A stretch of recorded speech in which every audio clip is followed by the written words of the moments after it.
بسم اللہ الرحمن الرحیم۔ مدنی الہ یوٹیوب میں خوش آمدید۔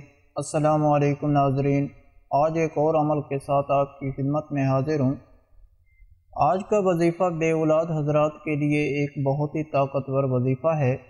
یہ صرف 3 دن کا عمل ہے۔ انشاءاللہ تعالیٰ 3 دن کے اندر اللہ پاک آپ کو خوشخبری سنا دیں گے۔ یہ عمل ہماری ایک بہن نے کیا کہ 3 دن صرف پڑھا تھا کہ اللہ رب العزت نے کرم کیا اور ان کا حمل ٹھہر گیا۔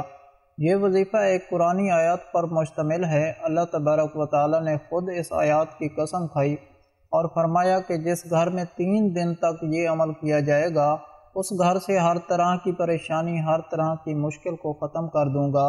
اور جب آپ یہ عمل اپنے گھر میں صرف 3 دن کریں گے تو یقین کیجئے 3 دن کے اندر جو بہنیں بے اولاد ہیں، جن کے ہاں اولاد نہیں ہو رہی ہے، جنہیں کسی رکاوٹ اور بندش کا مسئلہ ہے، رپورٹس کلیئر ہیں، حمل نہیں ٹھہر رہا، یہ وظیفہ صرف 3 دن کرنے سے انشاءاللہ تعالی رپورٹ پازیٹیو آ جائے گی۔ یہ وظیفہ جو بندہ کرتا ہے وہ کامیاب ہو جاتا ہے۔ تو یہ خاص مجرب وظیفہ اگر آپ کر لیتے ہیں اپنی کسی پریشانی کے وقت، آپ کو گارنٹی سے کہتا ہوں جو مانگیں گے وہ اللہ پاک کی ذات آپ کو عطا کر دے گی۔ بے شک یہ اللہ تعالیٰ کا وعدہ ہے اور اللہ تعالیٰ اپنے بندوں کے خلاف نہیں کرتا۔ ایک حدیث پاک میں رسول اللہ صلی اللہ علیہ وآلہ وسلم نے فرمایا کہ قرآن کریم پڑھا کرو کیونکہ وہ قیامت کے دن اپنے پڑھنے والوں کی سفارش کرے گا۔ اور جگمگاتی ہوئی 2 صورتوں کے بارے میں بھی فرمایا کہ سورۃ بقرہ اور آل عمران، ان کو بھی پڑھا کرو۔ آپ صلی اللہ علیہ وآلہ وسلم نے فرمایا کہ سورۃ بقرہ کی جو آخری 2 آیات ہیں ان کی تلاوت ضرور کیا کرو۔ رسول اللہ صلی اللہ علیہ وآلہ وسلم نے فرمایا کہ اس کی برکات اتنی ہیں کہ اس کو ترک کرنا حسرت ہے، یعنی ندامت کا باعث ہے۔ ایک حدیث پاک میں ہے کہ سورۃ بقرہ کی جو آخری 2 آیات ہیں رسول اللہ صلی اللہ علیہ وآلہ وسلم کو عرش کے خزانوں سے دی گئی ہیں، جو پہلے کسی نبی کو نہیں دی گئیں۔ یہ صحیح مسلم شریف کی حدیث ہے۔ جب نبی کریم صلی اللہ علیہ وآلہ وسلم کو معراج کرائی گئی تو آپ صلی اللہ علیہ وآلہ وسلم سدرۃ المنتہا پہنچے تو آپ کو یہ 3 چیزیں عطا کی گئیں۔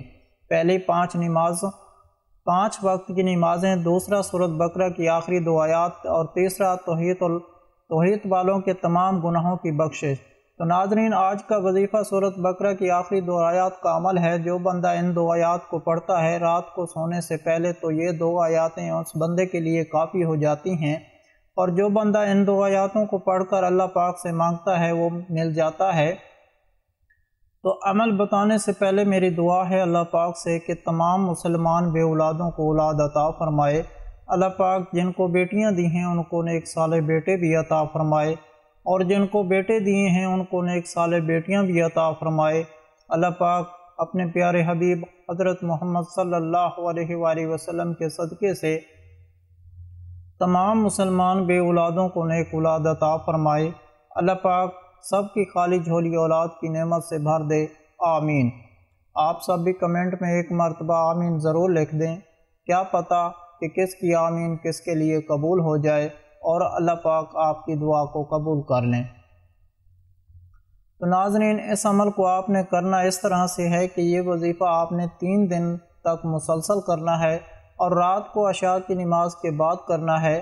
جب آپ نے یہ وظیفہ کرنا ہے تو آپ نے اپنے پاس پانی کا ایک گلاس رکھ لینا ہے، اور پہلے آپ نے اعوذ باللہ من الشیطان الرجیم بسم اللہ الرحمن الرحیم آپ نے پڑھنی ہے، اور اس کے بعد آپ نے درود پاک پڑھنا ہے۔ 11 مرتبہ پڑھ لیں۔ تو درود پاک پڑھنے کے بعد آپ نے سورۃ بقرہ کی جو آخری 2 آیات ہیں ان کو آپ نے 7 مرتبہ پڑھنا ہے۔ سورۃ بقرہ کی آخری 2 آیاتوں کو 7 مرتبہ پڑھنا ہے۔ اس کے بعد آپ نے یہ جو آیاتیں ہیں، بسم اللہ الرحمن الرحیم، قرآن پاک کی یہ چھوٹی سی آیت ہے لیکن اس کو پڑھنے کی طاقت بہت زیادہ ہے۔ اللہ تبارک و تعالیٰ نے اس آیت میں بے پناہ طاقت چھپا رکھی ہے۔ تو اس آیت کے حوالے سے حضور نبی پاک صلی اللہ علیہ وآلہ وسلم کا فرمان ہے کہ جو بندہ اس آیت کو پڑھتا ہے تو اللہ تبارک و تعالیٰ اپنے بندے کی پریشانی کو دور کرتے ہیں، اور جس چیز پر اللہ پاک کا یہ نام لیا جاتا ہے اس چیز میں برکت ہوتی ہے، تو آپ نے جو آیت ہے بسم اللہ الرحمن الرحیم، اس آیت کی آپ نے 3 تسمیہ پڑھنی ہیں، 300 مرتبہ آپ نے اس آیت کو پڑھنا ہے۔ جب آپ پڑھ لیں گے اس کے بعد آپ نے 11 مرتبہ سورۃ فاتحہ جو کہ قرآن پاک کے پارہ نمبر 1 میں موجود ہے، سورۃ فاتحہ کے حوالے سے حضور پاک کا فرمان ہے کہ سورۃ فاتحہ سورۃ الشفاء ہے، جس چیز پر سورۃ فاتحہ پڑھی جاتی ہے اللہ پاک اس میں شفا پیدا کرتے ہیں اور وہ چیز فائدہ مند ہو جاتی ہے۔ تو آپ نے سورۃ فاتحہ کو 11 مرتبہ پڑھنا ہے، پھر درود پاک پڑھ کر اللہ پاک سے آپ نے دعا کرنی ہے کہ اے میرے پاک اللہ، اس عمل کو میرے لیے شفا یاب بنا دے اور مجھے نیک صالح اولاد عطا فرما، بے شک آپ دعاؤں کو سنتے اور قبول کرتے ہیں۔ تو آپ نے اللہ پاک سے دعا کرنی ہے، آپ کا کوئی اور مقصد ہے تو آپ اس کے لیے دعا کر سکتے ہیں۔ تو آپ نے پورے یقین کے ساتھ عمل کرنا ہے اور عمل کر کے آپ نے پانی پر پھونک مارنی ہے اور وہ پانی آپ نے پی لینا ہے۔ یہ عمل کرنے سے یقین کیجئے اگر آپ کے پیٹ کے اندر کوئی بھی بیماری ہے جو کہ اولاد نہ ہونے کا سبب بن رہی ہے، وہ بیماری ختم ہو جائے گی، اور جو بھی بندشیں ہیں، جو بھی رکاوٹیں ہیں، وہ ختم ہو جائیں گی۔ تو اس عمل کو آپ نے کم از کم 3 دن تک کرنا ہے، اور زیادہ بھی آپ کر سکتے ہیں اگر آپ روزانہ صرف سورۃ بقرہ کی 2 آیات کو ہی پڑھنے کا معمول بنا لیتے ہیں تو یہ 2 آیاتیں بھی آپ کے لیے کافی ہو جائیں گی۔ ان 2 آیاتوں کو جو بندہ روزانہ پڑھتا ہے اور پڑھ کر اللہ پاک سے دعا کرتا ہے، چاہے وہ کسی بھی حوالے سے پریشانی ہے، مشکل ہے، تو یقین کیجئے ان 2 آیاتوں کو پڑھنے کی بدولت سے اللہ تبارک و تعالی اور اپنے بندے کی پریشانی کو دور کر دیں گے، اور جو مانگے گا وہ بندہ اللہ پاک سے وہ مل جائے گا۔ تو کوشش کیا کریں کہ سورۃ بقرہ کی جو آخری 2 آیاتیں ہیں ان کو لازمی پڑھا کریں، اور جو آج کا وظیفہ میں نے آپ کو بتایا ہے اس عمل کو آپ نے 3 دن تک کرنا ہے۔ یقین کیجئے 3 دن کے اندر اندر اولاد کی خوشخبری مل جائے گی۔ تو ناظرین، اگر آپ لوگوں کو آج کا عمل پسند آیا ہو تو پلیز میرا چینل مدنی علاج کو سبسکرائب کریں اور ویڈیو کو لائک کریں اور اپنے دوستوں رشتہ داروں کے ساتھ شیئر کریں۔ اجازت چاہتا ہوں، اگلی ویڈیو تک اللہ حافظ۔ صلو علی الحبیب صلی اللہ تعالی علی محمد۔